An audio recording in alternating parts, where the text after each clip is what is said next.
Nobody knows anything. That's the point we often make on this show, but it's not totally true. A few people know a lot. Michael Burry knows a lot. He's one of the smartest people in American finance. Who was Michael Burry? Well, he was one of the very few Americans who understood that the housing bubble of the late 2000s would lead to system-wide destruction of our economy, which, of course, in the end it did.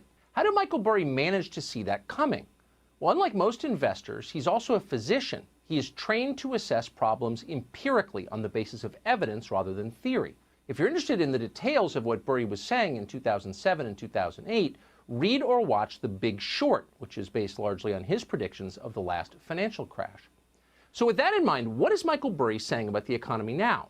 Well, among other things, Burry is highly concerned about something called modern monetary theory, MMT. MMT is essentially the belief that big governments like ours can pay for everything indefinitely simply by printing more money. Now, that's an old idea, but there's a problem with it. Printing more money causes inflation, inevitably. No one denies that. It's always true. What makes MMT new and alluring is that its theorists claim to have a solution to that problem. Radically increase taxes. Less cash in the system would mean less inflation. If people don't have income to spend, prices can't go up as quickly. When you have no money, you can't overpay for goods and services. No inflation. Does that sound appealing to you? To a certain kind of socialist academic, it all makes perfect sense. What does the public think of this plan? Well, no one's asked them because nobody cares. But Michael Burry thinks the rest of us should be prepared for the consequences of this. Quote, "The U.S. government is inviting inflation with its MMT-tinged policies," Burry wrote over the weekend in a series of tweets. Burry went on to quote extensively from a 1974 book called Dying of Money, which explains what Germany looked like 100 years ago, right before hyperinflation there changed that country and the rest of the world forever. As it collapsed, the German economy took on, quote, unmistakable characteristics. One was the great wealth, at least of those favored by the boom. Many great fortunes sprang up overnight. The cities had an aimless and wanton youth.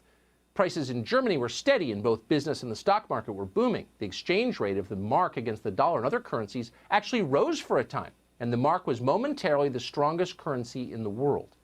Side by side with the wealth were pockets of poverty. Greater numbers of people remained on the outside of the easy money, looking in, but not able to enter. The crime rate soared.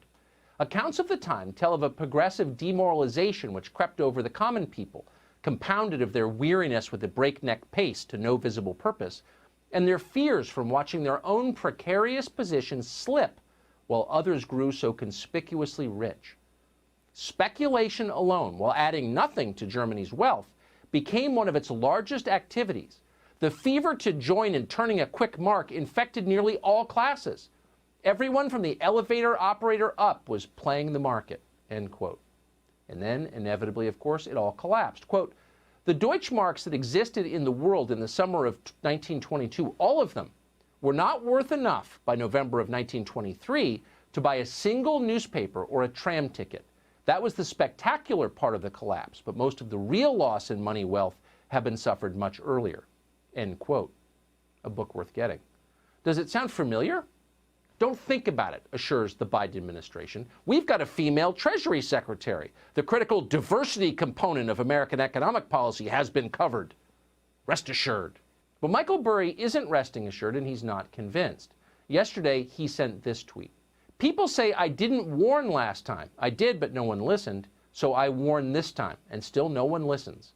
But I will have proof I warned.